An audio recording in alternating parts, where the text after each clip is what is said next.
Hello students, AS level chemistry chapter is atomic structure, lecture number 3. In this lecture we are going to talk about behavior of subatomic particles in an electric field.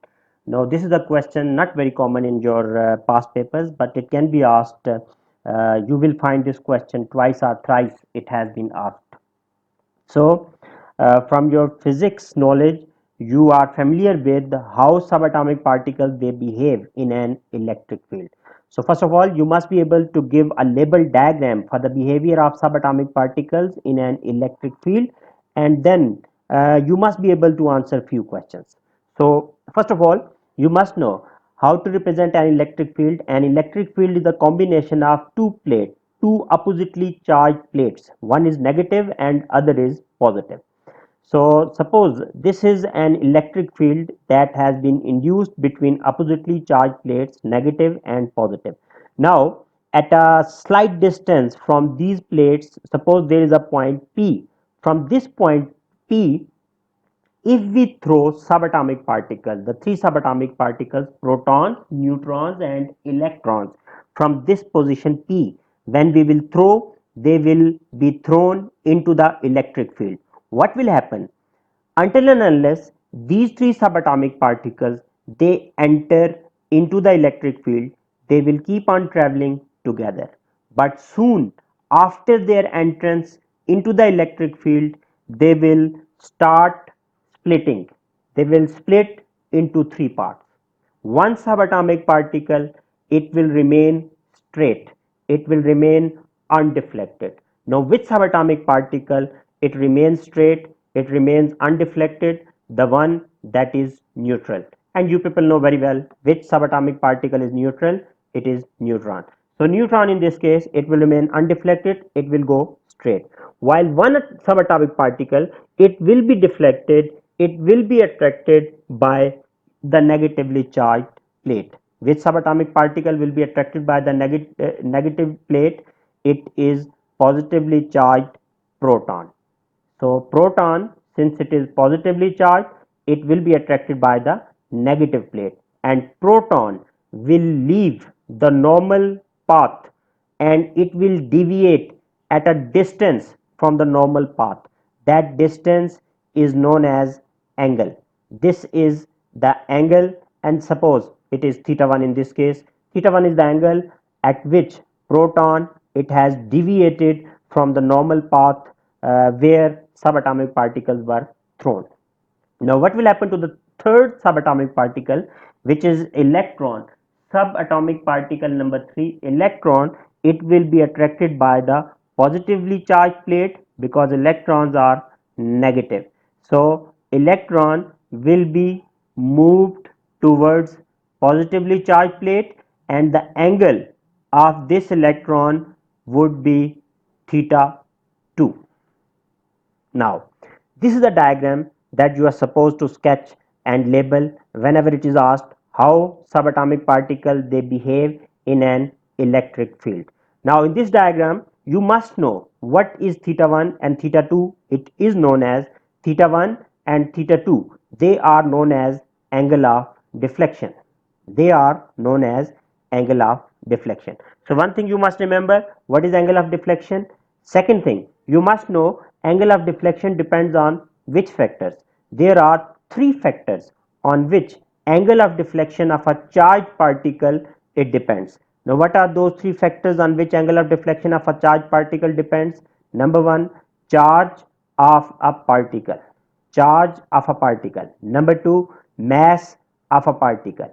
And the third factor that is that can be controlled, that is uh, electric field strength. So you can see there are three factors on which angle of deflection it depends: charge of the particle, mass of the particle and electric field strength. Now what you must remember, out of these three factors, two factors are natural features of particle. Charge of particle, it is a natural property. Mass, it is a natural property. So which factor only we can control? We can only control electric field strength.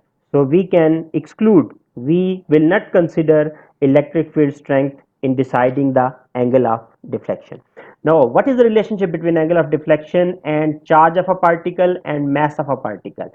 Whenever you have been given two different particles, one is having a charge of 1 positive, other is having a charge of 2 positive. The one that is having more charge, it would get more stronger attraction from the oppositely charged plate, and the angle of deflection will increase. So what does this mean? It means whenever angle of deflection of a charged particle is more, it means the charge of that particle is more. So highly charged particle will show greater angle of deflection. Compared to this, if you look at the mass, if you have been given two objects, one is heavier, other is lighter. So which particle can be deflected, can be attracted strongly? The one that is lighter, the one that is having lesser mass. So from this single word explanation, it is quite obvious to remember that angle of deflection is directly proportional to charge. Greater the charge, greater will be the angle of deflection, and angle of deflection is inversely proportional to mass of a particle. Greater the mass, lesser will be the angle of deflection, and vice versa. Now based on this information, now one more thing, whenever you are supposed to sketch this diagram in the paper, you must also write down one more thing with this diagram. What is that? You must clearly indicate that you know which angle is greater. You must mention that theta 2, it is greater than theta 1. Why theta 2 is greater? Because theta 2 is the angle of deflection of electron. No doubt proton and electron, they carry charge of equal magnitude, but what about their mass? Which subatomic particle is lighter in mass? It is electron. You know the mass of electron is negligible. So that is why the angle of deflection of electron theta 2, it is greater in this case compared to angle of deflection of proton, that is theta 1. So always remember, whenever you are sketching and labeling this diagram, you must clearly show that theta 2, it must be greater than theta 1, and why theta 2 is greater, you should write down, since electron is lighter compared to the proton.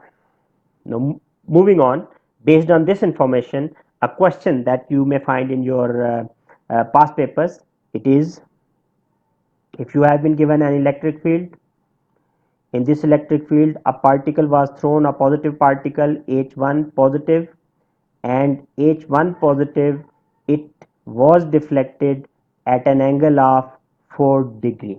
Now this is the information that is given. Now relative to this charged particles, you can be asked to calculate to find relative angle of deflection for other given charged particles.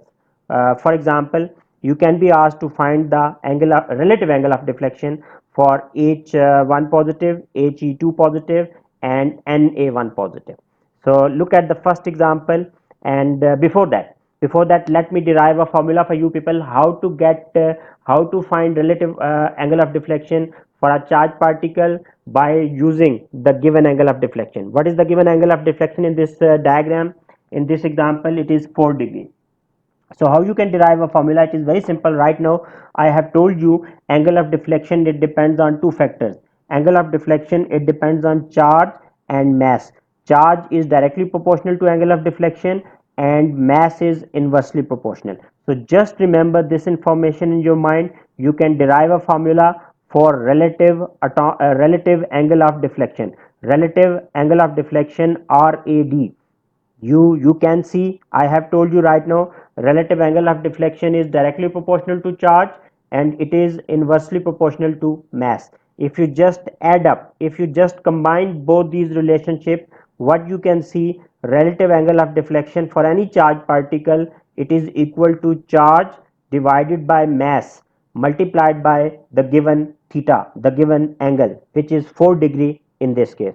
Now once you use this formula, you can find the relative angle of deflection for any charged particle relative to the given particle. Okay, I am solving for you the relative angle of deflection for H1 positive, part A. You can see what is the charge on this particle, charge particle, it is 1. You are supposed to write down magnitude of charge only. If you wish, you can write down plus, no problem. So the magnitude of charge is 1. What is the mass of this charged particle? It is 2. And what is the given theta? It is 4. So what will be the relative angle of deflection of this charged particle? It is 2 degree. And it is very true. Why? If you look at the mass of the particle which was given in the example, the mass of the particle which was given in the example, it is 1. The mass of the particle whose relative angle of deflection we found, its mass is 2. So it means this particle is heavier compared to the hydrogen ion given in the example. So that is why the angle of deflection, it has been reduced. Use the same formula. Find the relative angle of deflection for helium and sodium. When you will find the relative angle of deflection for helium, what you will come to know? It will be 2 divided by 4 into 4. So the angle of deflection would be 2 degree. 2 divided by 4 into 4, 2 degree. And what will be the angle of deflection for sodium? It would be 1 divided by 23 into 4. So relative angle of deflection for sodium in this case would be 4 divided by 23 degree. One more example I am giving you. Based on this information, find the relative angle of deflection for fluoride ion. Now remember, this is a negatively charged ion, but it makes no difference. You will use the same formula. How to use the formula? You can write down -1 is the charge, 19 is the mass, 4 degree is the relative given angle. So the relative angle of deflection, you can write down in two different ways. You can write down the answer, either to write down -4 by 19, or if you want to write down 4 by 19, you must mention but in opposite direction. Why? Because the particle that has been given to us in the example, it is a positively charged particle, and that particle has been deflected toward the negative plate. This fluoride ion, it is negatively charged particle, so it would be deflected in the opposite direction towards the positive plate. I hope you would have enjoyed this lecture. Thank you for watching.